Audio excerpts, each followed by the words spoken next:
karena mereka tetap bersama orang tuanya. Betul. Karena saya berpikir bahwa yang terbaik memang selama tidak ada KDRT adalah bersama orang tuanya.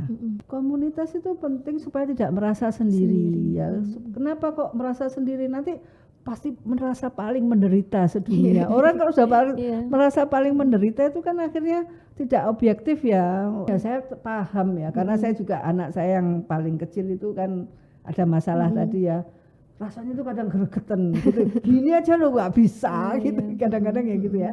Jadi supaya tidak menyalahkan ya, kita memang masuk ke dalam dunia anak. Jadi saya berpikir bahwa kalau kita kan bukan untuk diri sendiri ya Mbak ya. Jadi itu tadi toh kita melaksanakannya insya Allah niat dan caranya benar, dan Allah pasti menolong insya Allah gitu kan. Nggak mungkin toh.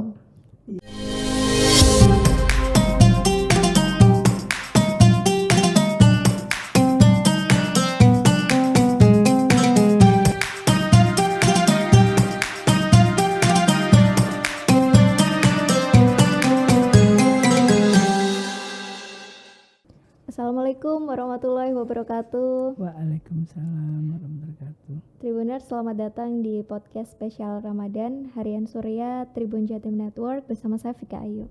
Tribuners masih dengan narasumber spesial kita masih sama, yakni Dr. Sawitri Retno Hadiati, Dr. MQHC. Beliau sudah ada di depan saya ini. Mari kita sapa beliau. Assalamualaikum warahmatullahi wabarakatuh. Waalaikumsalam warahmatullahi wabarakatuh. Tribuners, Bu Sawitri ini menurut saya sosok yang luar biasa ya. Karena beliau itu backgroundnya luar biasa, S1-nya di UNER, jurusan kedokteran ya Bu, S2-nya di Newcastle University, Australia, dan S3-nya doktoral UNER. Nah, namun beliau ini rela begitu ya Bu ya, melepaskan profesi beliau sebagai dosen untuk merawat ratusan anak berkebutuhan khusus. Nah ini Bu, saya mau tanya apa yang menginspirasi Ibu atau yang melatar belakangi Ibu sampai mau berkenan gitu ya merawat anak-anak ABK? Ya sebetulnya bukan merawat ya, karena mereka tetap bersama orang tuanya. Karena saya berpikir bahwa yang terbaik memang selama tidak ada KDRT adalah bersama orang tuanya, ya kan. Terus kemudian saya melepas itu sebetulnya saya mendirikan 2012, saya lulus S3 2014, terus saya berpikir ini memang harus segala sesuatu harus sungguh-sungguh ya. Kalau bahasa Islamnya berjihad, bersungguh-sungguh gitu kan, nggak mesti perang gitu kan. Ya kebersungguhan itulah yang disebut jihad gitu. Jadi saya berpikir setelah lulus S3 ya, karena S3 juga beasiswa, jadi saya harus menyelesaikannya. Terus kemudian setelah lulus saya berpikir belum tentu, karena saya kan pernah mengalami sakit yang seperti mati, hampir mati gitu ya waktu itu. Saya tiba-tiba harus di ICU gitu. Padahal saya mau berangkat ke Inggris, ini dibiayai sama orang Inggris, profesor Inggris, sudah saya siapkan visa dan sebagainya. Ternyata saya harus di ICU 4 hari, terus kemudian masih dirawat juga di rumah sakit dan istirahat 1 bulan gitu. Nah, sehingga orang kalau sudah mengalami nearly death experience itu pasti berbeda ya, karena merasa bahwa dia bisa hidup ini ya karena Allah seperti itu. Sehingga saya berpikir ya udah ini memang harus sungguh-sungguh. Insya Allah tentang rezeki sudah akan diatur ya Bu ya. Nggak mungkin Allah itu meninggalkan selama niat dan caranya benar. Insya Allah seperti itu. Nah itu Bu, lalu ada berapa itu Bu ABK yang ada di Yayasan Peduli Kasih milik Ibu?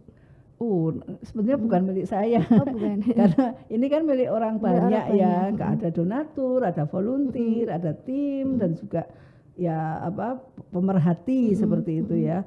Jadi kalau ada berapa pasti banyak Mbak, karena ABK ini banyak yang tersembunyi seperti itu ya. Selain datang ke tempat kami ya kan, selain juga kami kenal lewat Zoom, kita kan juga mengadakan Zoom, Tapi kita juga mengadakan penyuluhan-penyuluhan di sekitar masyarakat, ataupun kalau saya diminta bicara seperti itu. Jadi yang memang binaan kami juga banyak seperti itu. Ada sekitar ratusan. Ratusan kalau dari awal ya, dari awal seperti itu. Nah, berbicara tentang anak berkebutuhan khusus nih Bu, dari sisi orang tua ketika memiliki anak berkebutuhan khusus itu kira-kira doa apa ya Bu yang membuat bisa kuat gitu? Iya, doa apa? Doa ya mungkin kalau memang tidak bisa, merasa sudah tidak mampu lagi, ya seperti ya sudah gelar sajadah aja, terutama di sepertiga malam terakhir, ya sampaikan tahajud gitu ya Bu. Ya, tahajud, sampaikan kepada Allah. Yang membolak-balikkan hati kan juga Allah. Ya, yang membuat seperti ini juga Allah. Dan semua yang terjadi di dunia ini kan izinnya Allah semua. Jadi ya udah sampaikan. Ya, nangislah di situ gitu ya. Karena hanya bisa apa ya Bu ya, lebih baik menangis di depan Allah begitu ya. Iya, tapi juga tetap berusaha seperti itu. Nah, apa Bu tadi kan ini kan yayasannya tuh berawal dari komunitas gitu ya Bu? Iya, komunitas. Nah, apa sih Bu perlunya untuk berkomunitas ini? Komunitas itu penting supaya tidak merasa sendiri. Ya. Kenapa kok merasa sendiri? Nanti pasti merasa paling menderita sedunia. Orang kalau sudah merasa paling menderita itu kan akhirnya tidak objektif ya, ya sedih terus perasaannya. Padahal kan hidup ini kan pasti naik turun, ada memang diberi masalah, tapi pasti ada solusinya seperti itu ya. Jadi memang ini perlu berteman dengan sesama ya. Tapi juga kalau saya menyarankan juga pilih-pilih, karena teman pun kan sebetulnya di dalam hadis kan ya teman kalau bisa teman itu ibarat minyak wangi gitu kan ya. Kalau kita temannya wangi, kita juga terdampak gitu ya, seperti itu. Jadi pilih-pilih teman juga, karena ya namanya orang banyak seperti itu. Berarti apa tadi Bu perlunya berkomunitas itu agar tidak merasa sendiri ya, karena yang mengalami itu bukan bukan orang ini aja gitu ya, pasti orang lain juga mengalami. Iya, kadang-kadang merasa tiba ya saya tidak nemen seperti ada yang betul Bu. Itu gitu. Lalu apa yang dilakukan dalam komunitas? Ya, tadi kan supaya tidak merasa sendiri lah, di komunitas itu pun pasti ada informasi-informasi, mungkin juga bantuan seperti itu ya. Mungkin bantuan tidak hanya bantuan untuk ya bagaimanapun kan berat ya kehidupan seorang yang punya anak berkebutuhan khusus, biarpun kaya seumpama gitu. Saya pernah ada orang yang punya rumah sendiri, punya usaha sendiri, punya mobil sendiri, tapi ternyata anaknya itu membutuhkan biaya anaknya cukup besar operasinya dan sebagainya. Nah, itu kan ya juga harus dibantu gitu kan. Jadi jadi intinya kalau ikut komunitas dapat teman, pasti ya dapat teman yang sama gitu kan. Yang kedua dapat informasi. Ya, informasi mungkin di sana loh ada latihan sepak bola umpamanya. Boleh kok ABK boleh ikut. Jadi tapi jangan hanya mencari kalau komunitas yang sepak bola, anaknya suka sepak bola sampai nunggu yang komunitas sepak bola itu yang menerima. Kalau bisa anak kita udah datang dulu begitu ya Bu. Maksud saya enggak mesti komunitas itu bisa nerima ABK. Maksud saya jangan terpaku aku komunitas ya aku harus sama-sama ABK gitu loh maksudnya. Umumnya sepak bola gitu yang sama-sama ABK ya nunggu kapan gitu ya. Seperti itu. Jadi dapat informasi, dapat teman, terus kemudian mungkin dapat bantuan atau bisa menyalurkan hobinya. Anaknya itu ternyata bisa nyanyi ya, sehingga bisa ditampilkan, dapat alat, bantuan dan sebagainya seperti itu. Berarti apa Bu ini yang di komunitas tersebut itu nggak selalu datang dari orang tua yang dari kalangan kurang berada ya Bu, tapi juga dari yang berada. Iya, tapi kadang sebagaimana fitrahnya itu kan kadang-kadang nggak bisa dicampur ya, kadang-kadang ya bagaimanapun pasti lama-lama kan mereka nggak nyaman gitu Iya, ya. betul. Bukan saya mau menyatakan bahwa ini nggak bisa dicampur juga. Ya orang akhirnya kan tahu, oh saya merasa nyaman di komunitas itu, ini seperti itu. Nah ini Bu, lalu bagaimana sih Bu cara melihat ABK itu dalam tanda kutip bisa naik kelas? Iya, sebetulnya itu kan disebut evaluasi ya, maksudnya benar nggak yang kita lakukan selama ini. Jadi saya biasanya itu menyatakan pada orang tua, ya memang keterbatasan anak itu perlu dikoreksi, satu ya perlu dikoreksi, tapi kalau mau mengkoreksi keterbatasan itu lama. Ya, bisa 7 tahun loh kalau hanya mau mengkoreksi, anaknya itu takut sama hujan, rumahnya itu seng, ya atapnya seng, sehingga tuok-tuok gitu kan, anaknya kebetulan sensitif dengan suara itu bisa 7 tahun membiasakan sampai dia tidak merasa takut terhadap suara-suara itu ini. Jadi mengkoreksinya itu lama, daripada mengkoreksi lama lebih baik ayo cari apa senangannya anak tersebut, apa yang masih bisa dari anak tersebut gitu, dan yang bisa orang tua mau membersamai, mau melatihnya. Nomor satu itu, sehingga jadi yang utama adalah bagaimana naik kelas itu adalah oh ya anakku sudah bisa ini gitu, jadi ngitung bisanya daripada ngitung nggak bisanya. Oh iya, lebih baik bisanya. Ya ngitung bisanya. Jadi kalau sudah ngitung bisanya akhirnya loh ternyata banyak ya bisanya. Perlu kayak dicatat gitu. Iya, memang supaya kita bukan membandingkan anak itu dengan anak lain, tapi membandingkan anak itu dengan masa lalunya dia gitu ya. Dan yang kedua adalah yang dievaluasi adalah kita, bukan anak itu. Jadi umpamanya kita itu maksudnya orang tua. Oke, kalau saya merasa nyaman, maksudnya saya enggak, kalau membersamai anak tersebut saya enggak ke susu-susu gitu kan. Kadang orang tua aduh nanti umpamanya kalau anak itu kan perlu anak itu dilibatkan ya, umpamanya anaknya suka masak gitu ya, sudah dilibatkan di masak, tapi kadang-kadang wah yang ngerepoti Bu, tambah lama kerjaannya lah seperti itu ya.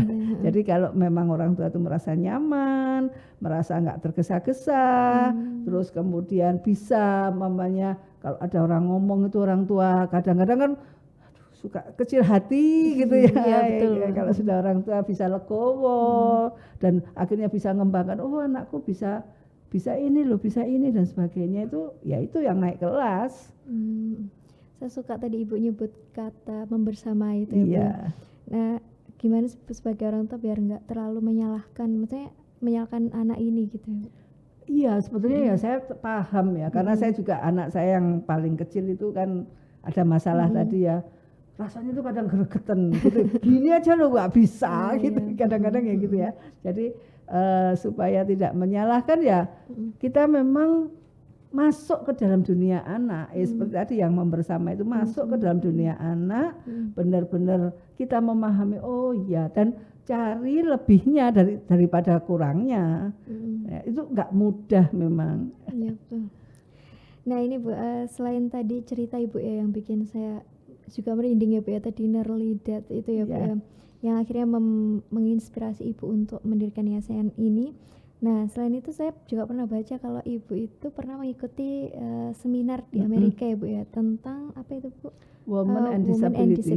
Nah, itu mungkin bisa diceritakan bagaimana itu Bu? Jadi waktu itu kan memang saya jadi dosen masihan ya, sehingga saya masih dosen, terus S3 sedang sekolah lah.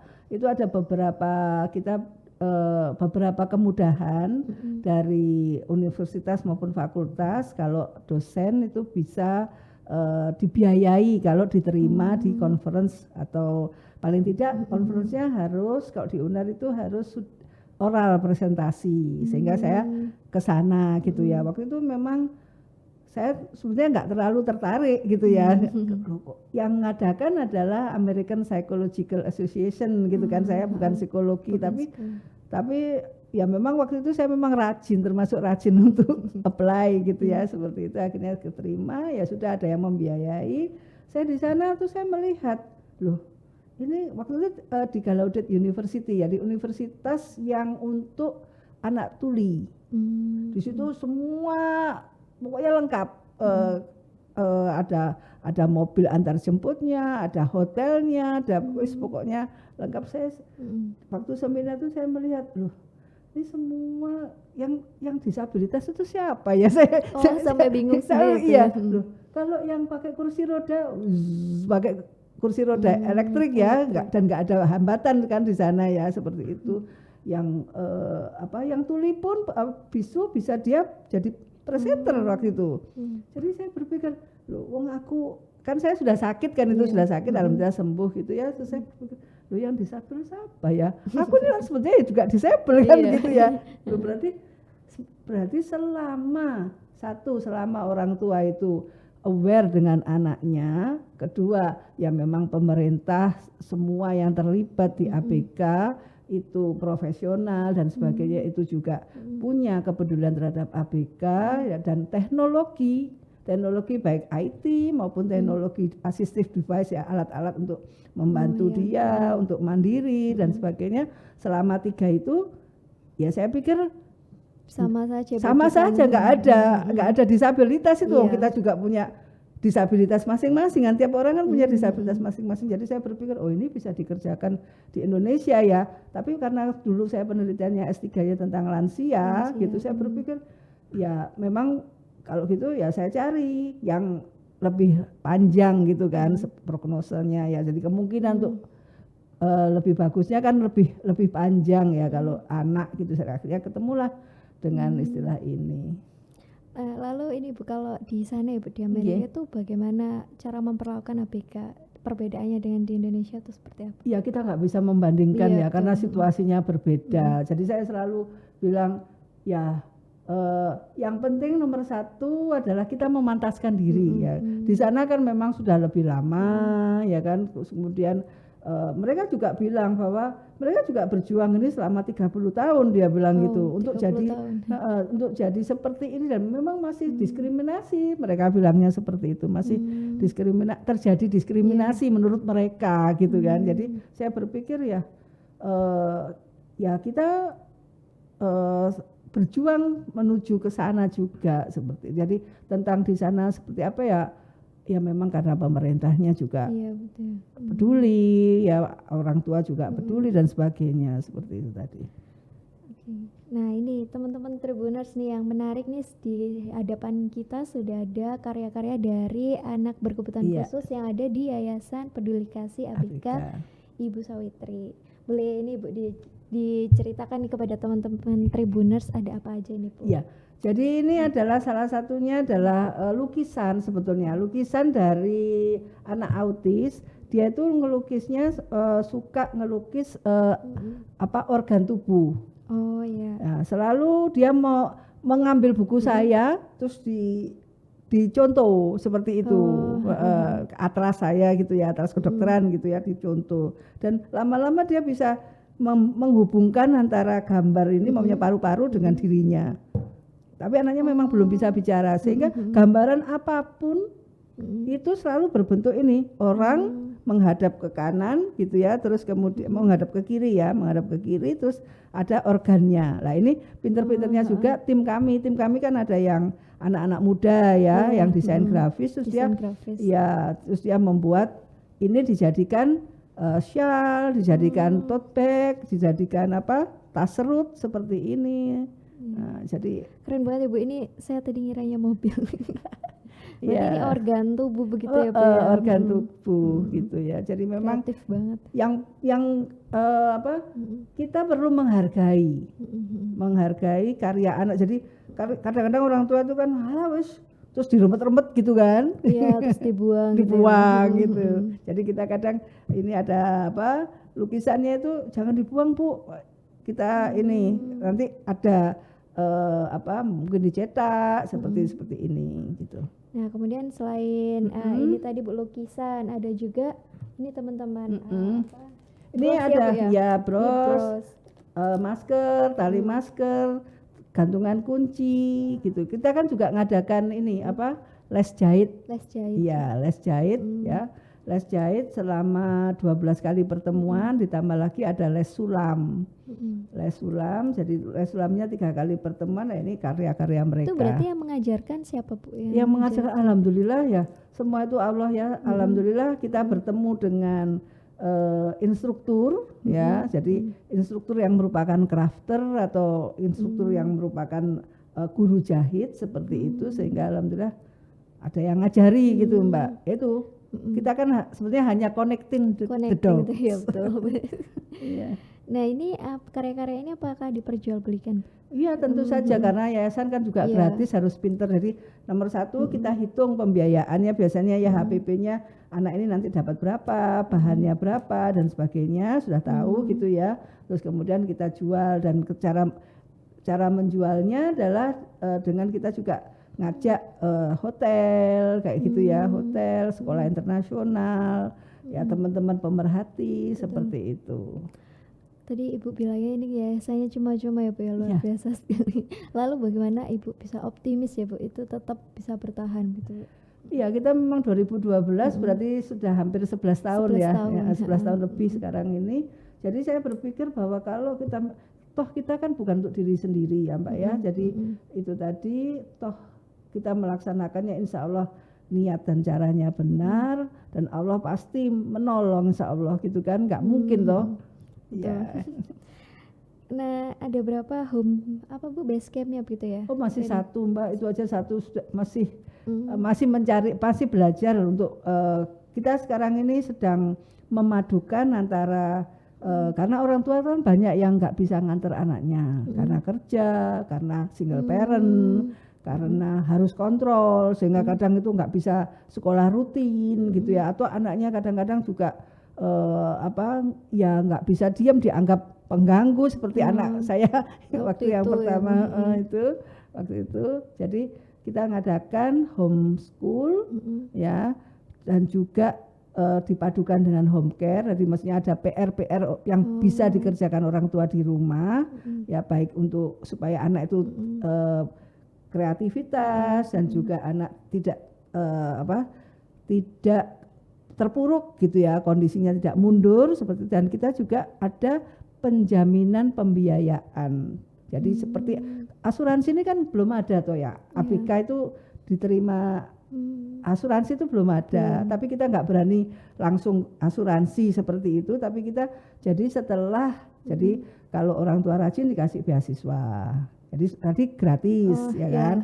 Terus kalau memang masuk asnaf 8 asnaf, kita kasih zakat ya kan, sesuai ini. Terus kemudian kalau orang tua rajin kita kasih beasiswa.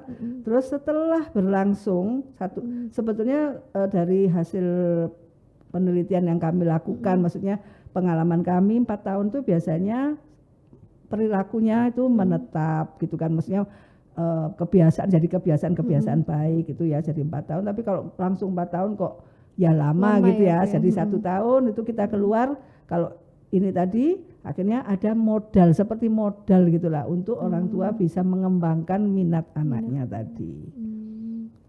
Lalu kalau toko istimewa ini apa Bu? Ya, toko istimewa ya adalah yang ada di yayasan ya, yang ada di yayasan. Jadi bisa beli barang-barang ataupun kebutuhan. Jadi mamanya, oh ya ini kainnya kan ada bahan ya, bahan manik-maniknya kurang, seperti bisa beli di situ. Luar biasa, keren banget. Berarti kayak memang Bu ya, anak-anak ABK ini tuh potensial banget ya Bu untuk ini Bu, ini karya-karyanya keren banget ya Bu. Ya selama orang tua tadi bisa itu ya, menerima, terus akhirnya memahami, terus akhirnya punya, oh ya ini bisa kreatif gitu kan. Tapi setelah itu jangan lupa jualnya juga. Kadang-kadang kan nggak bisa ya, orang tua repot dengan mengasuh anaknya, nggak bisa jual seperti itu. Kita juga ada namanya co-preneurship seperti itu. Keren banget ya Bu yayasannya. Insya Allah. Nah Tribuners, tidak terasa udah 20 menit nih Bu kita bincang-bincang bersama. Mungkin ya sedikit rangkuman dari obrolan saya dengan Bu Sawitri pada siang hari ini, yakni sebagai orang tua yang memiliki anak ABK itu lebih baik tidak terlalu Bu tadi mengkoreksi itu lama-lama ya Bu ya, lebih baik fokus pada potensi yang dimiliki oleh anak tersebut. Dan kita sebagai orang tua yang mempunyai anak BK itu lebih baik membersamai mereka gitu ya Bu ya, dan melihat apa sih yang mereka minati gitu ya Bu, dan membantunya untuk mengarahkan kepada pembuat karya gitu ya Bu ya, yang hal-hal yang positif gitu ya. Tribuners, terima kasih sudah mendengarkan podcast kita pada hari ini. Terima kasih Bu Sawitri. Sampai bertemu di bincang-bincang selanjutnya. Assalamualaikum warahmatullahi wabarakatuh. Waalaikumsalam warahmatullahi wabarakatuh.